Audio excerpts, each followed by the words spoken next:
نفسي ديال اللعيبه بغيت اللعيب يخافوا يدخلوا محمد، ولكن الجمهور خصو يجي متحمس، يجي شغوف بفريقه، ويجي باش يزيد يساند الفريق ديالو، لانه فعلا عندنا كما سبق ان ذكرت هنا كيفرقوا اللعيبه ما بين المباراه ديال البطوله والمباراه ديال كاس افريقيا، لانه حاسين بانهم يقدروا عاوتاني يدخلوا التاريخ الباب الواسع لو مشاو بعيد في هذا الكاس وصفه الابطال، خصوصا وانهم مروا الدور ديال المجموعات. هذا من جهه، وحنا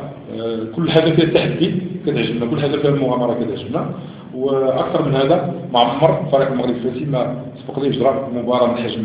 عالي جدا مع فريق مصري، وفريق ماشي فريق بزاف، فريق له وزنه على الصعيد الافريقي، منتخب له مدرب كبير حسن شحاته اللي حافظ على ديال الالقاب مع المنتخب المصري في افريقيا، له لاعبين موازيين، وغير الذكر ديال الشيء هو في حد ذاته حافز لاعبي الفريق المغرب الفاسي والجمهور المغرب الفاسي والجمهور المغربي كله، اللي اظن بانهم كيتسناو هذه المباراه، الدليل بان المباراه تباعت في قناه، وهذا كيبين القوه ديالها والاهميه ديالها في هذا. بعض اللحظات مهمه هو كان